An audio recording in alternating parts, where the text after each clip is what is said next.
Hello, salam sejahtera Malaysia. Selamat datang ke channel Fels Lifestyle. Terima kasih tuan-tuan dan puan kerana terus setia dan bersama di dalam channel ini.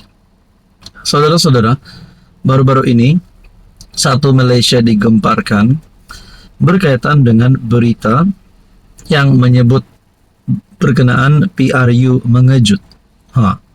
Tidak lain dan tidak bukan perkara ini. Pembawaan ini adalah daripada kepimpinan pembangkang. PRU mengejut pasti satu perkara yang saya rasa, pandangan saya, boleh menjejaskan kestabilan politik di Malaysia. Pada akhirnya kepimpinan pembangkang pula membawa berita ini berkaitan PRU mengejut. Tapi saudara-saudara, berkaitan dengan PRU mengejut sudah pasti respon dan juga pandangan daripada sokongan-sokongan yang diterima oleh Anwar Ibrahim, yaitu daripada GPS, daripada GRS, yaitu Sabah Sarawak, dan juga daripada Barisan Nasional dan beberapa sokongan yang lain. Pandangan dan respon daripada komponen gabungan ini, gabungan PHBN Kerajaan Perpaduan, adalah sangat penting. Adakah GPS dan GRS akan setuju berkaitan PRU mengejut? Saudara-saudara, akhirnya ini satu tamparan padu untuk PN, untuk pembangkang. Pemimpin Sabah Sarawak tolak dakwaan PRU mengejut. Makna kata, tak ada harapanlah PN pembangkang untuk menjatuhkan Anwar, untuk melihat Anwar tumbang pada penghujung tahun ini. Jangankan pada penghujung tahun ini, nanti pada PRU 16, tarik sebenar PRU 16 2027 kalau tak silap, belum tentu lagi PN pembangkang boleh tumbangkan Anwar Ibrahim. Saudara-saudara, pemimpin GPS dan GRS tolak anggapan sokongan majoriti Anwar Ibrahim goyah. Sebaliknya berkata, kedudukan Perdana Menteri semakin kukuh dalam tempo 2 tahun ini. Maknanya kedudukan Anwar semakin kukuh. Jadi dengarkan ini untuk seluruh kepimpinan pembangkang PN yang cuba untuk menjatuhkan Anwar, cuba untuk menimbulkan berita, memulahkan berita bahawa PRU mengejut akan berkemungkinan diadakan pada penghujung tahun ini, akhirnya dipatahkan oleh pemimpin GPS dan GRS. Dua pemimpin parti gabungan Sabah Sarawak menolak dakwaan bahawa sokongan majoriti terhadap Anwar kini goyah dan kononnya Malaysia bakal melalui PRU mengejut menjelang hujung tahun.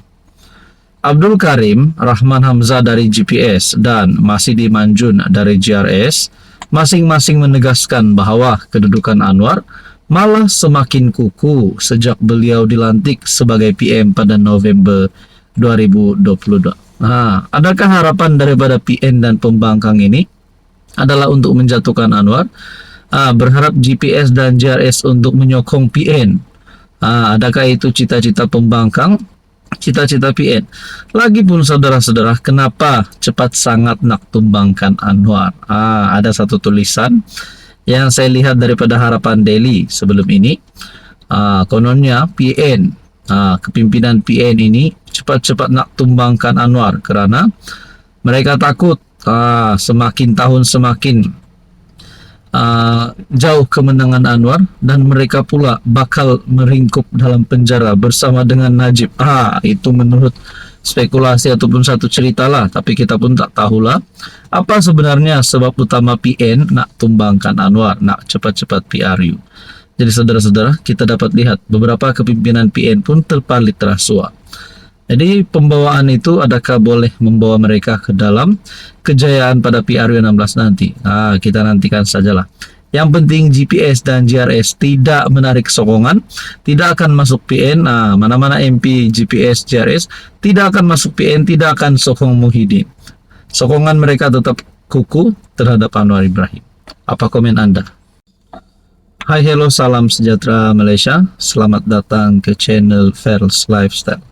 Saudara-saudara, tuan-tuan dan puan-puan yang saya amat hormati, Kita seringkali mendengar berkaitan dengan isu rasuah, berkaitan dengan ya terutamanya rasuah lah yang berlaku di seluruh Malaysia.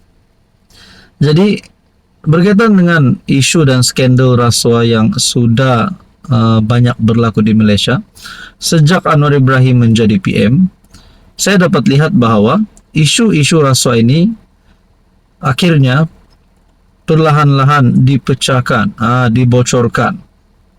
Akhirnya beberapa skandal rasuah, beberapa kepimpinan politik juga telah terpalit dengan rasuah. Akhirnya di bawah pimpinan Anwar Ibrahim, SPRM semakin agresif.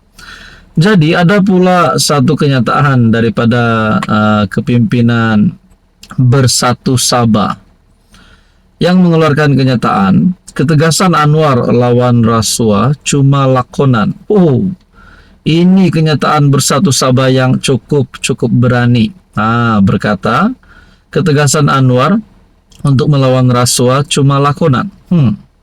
Kalau begitu, kalau ketegasan Anwar terhadap rasuah ini cuma lakonan, baik semua parti-parti yang menyokong Anwar hari ini, menyokong kerajaan, membentuk kerajaan hari ini, janganlah sokong Anwar, tarik sokongan dan bubarkan kerajaan, bubarkan parlimen. Sebab Anwar tidak melawan rasuah dengan serius. Itukah yang mereka mahu? Sedangkan kita dapat lihat Anwar Ibrahim setelah menjadi PM, banyak kegiatan rasuah yang telah dibocorkan.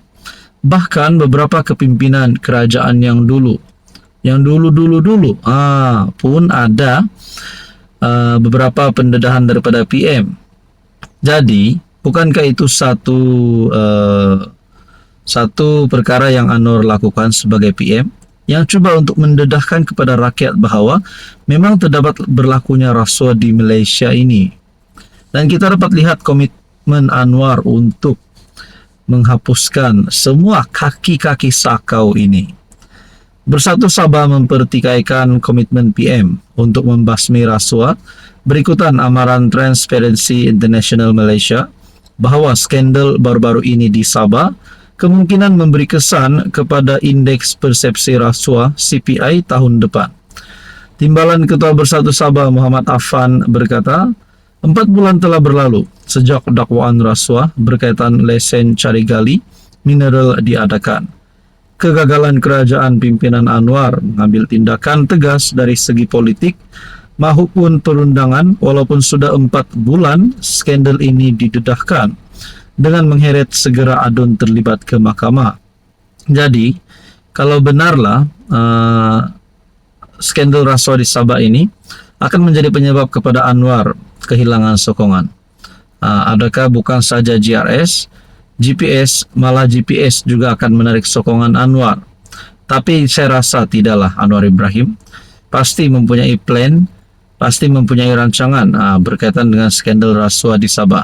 Kalau betul pun Haji G, Ketua Menteri Sabah dan beberapa adun terlibat dengan rasuah itu, sudah pasti mereka perlu dipecat, mereka perlu dikenakan tindakan undang-undang kalau mereka benar-benar terlibat dengan rasuah tersebut. Jadi saudara-saudara, sejak zaman sebagai pengkritik lantang terhadap kerajaan, Anwar secara konsisten mengutuk rasuah sebagai penghalang utama kepada kemajuan Malaysia. Jadi saudara-saudara, apa komen Anda?